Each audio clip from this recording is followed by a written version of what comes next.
part of the Research Methods module at the Manchester School of Architecture. It is a collaboration between MSA Architecture and Landscape students along with tutors and analyses a series of archival information. Kellingley Colliery, also known as Big K, was Britain and Europe's last deep coal mine. Established between the villages of Kellington and Knottingley in North Yorkshire in the 1950s, the colliery began production in 1965.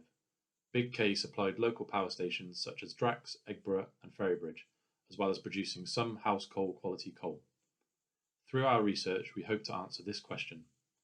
What is the relationship between the architectural and landscape design and the success of past and future mining communities at Kellingley Colliery when compared to the Selby coalfield complex? In 1957, work commenced sinking 2 mine shafts at Kellingley Colliery, and in 1965 the first coal was produced. Over the next 2 decades, disputes between the government and miners' unions resulted in 2 periods of strike action in 1973 and 1984. With increased competition from cheap coal imports and the government's ambitions to lower carbon emissions, and after 50 years of production, came the closure of Kellingley Colliery on the 18th of December 2015, marking the end of deep coal mining in Britain. The project team constructing and designing Kellingley Colliery were led by the National Coal Board engineers Husband and Co. Exploratory boreholes were drilled and the water-laden strata was frozen by 4K Boring Company. Then, managed by Chief Contractors James Miller and Partners, the shafts were sunk by Thyssen Shaft Sinking Company, with Sir Alfred McAlpine and Sons managing the civil and service engineering works. Notably, this list is exclusively made up of engineers. From our research so far, there was no involvement of an architect or landscape architect. In contrast, during the planning of Kellingley Colliery, the NCB was being questioned over its use of architects, waste tipping strategies and their impact on the wider landscape as the shift towards environmentalism took place. The exposed soil heat was very apparent at the site, and the questioning of the irreversible impact of post-war power landscape was in the process as the UK was transitioning from coal. The introduction of root balling in the planting of saplings was an innovative method introduced at Kellingley as an attempt to revegetate the site and a screening for existing residential areas.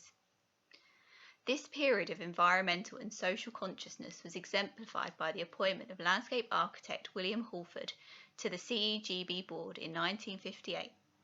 The role of bodies such as the CPRE and the Civic Trust in the planting of trees and campaigns challenging new infrastructure such as that of Selby Coalfield as a nationwide attempt to connect people with their local surroundings, connecting the town and countryside.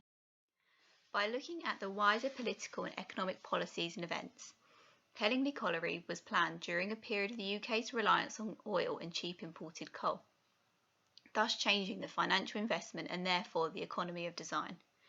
But between the 60s and 70s, the oil crisis saw a second coming of coal, and the Selby Coalfield complex was planned, producing steam coal for the CEGB.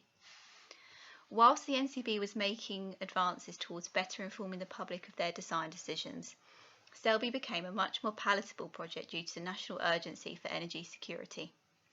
As such, Kellingley Colliery was part of the progression towards advanced technology mining outlined in the 1947 nationalisation and the 1974 plan for coal, ultimately leading to the closure of many smaller collieries. The migration of mining communities to these coal fields from their redundant mines was a stimulus for further design and planning consideration. As a result of pit closures in Scotland and the North East, Fife and Durham respectively, an influx of miners migrated to the towns of Kellingley Colliery and Selby Coalfield.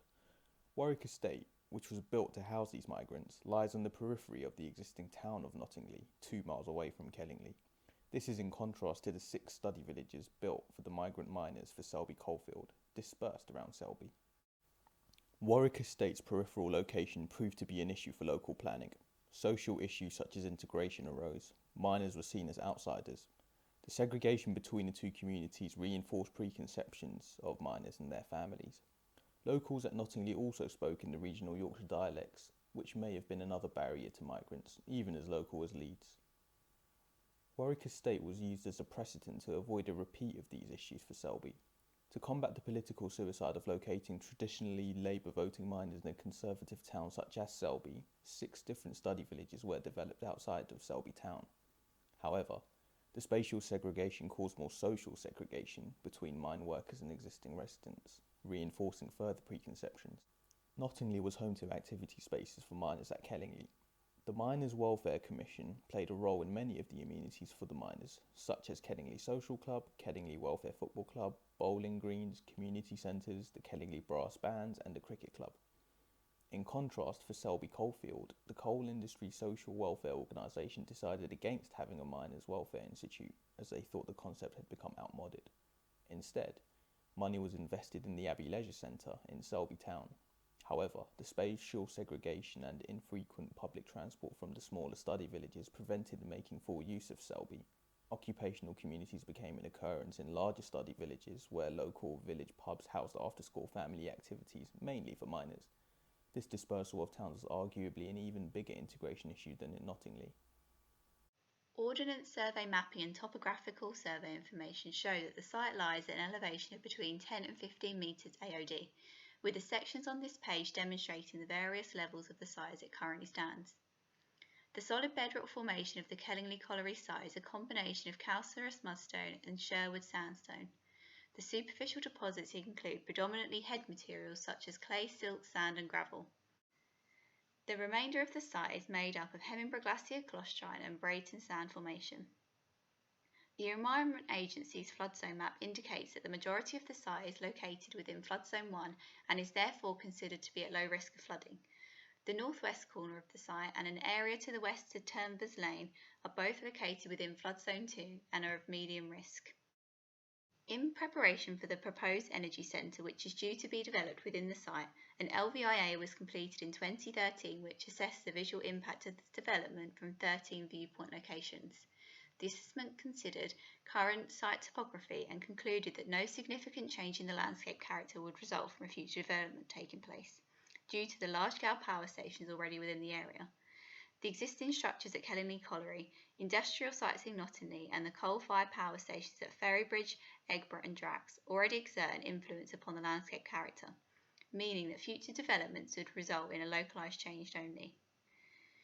Although the development would be visible from the surroundings, the existing bund towards the north of the site would be increased in height and planted with a mix including evergreen species to help screen views of the proposed development from the nearby properties on Turners Lane and Whelan Road.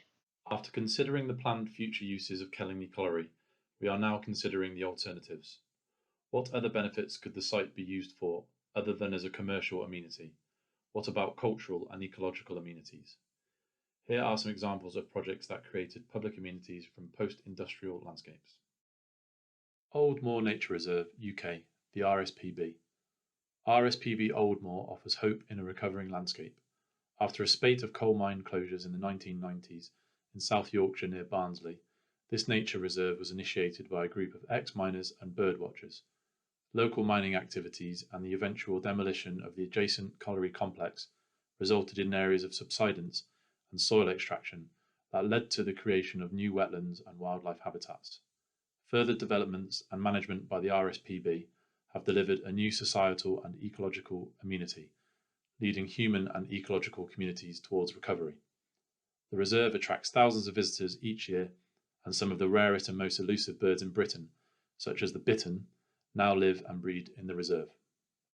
Duisburg-Nord Landscape Park, Germany, a landscape formed around a former industrial blast furnace that celebrates industrial culture and nature and relinks the existing patterns of its former industrial uses to repurpose the landscape through new processes of interpretation and with a new syntax.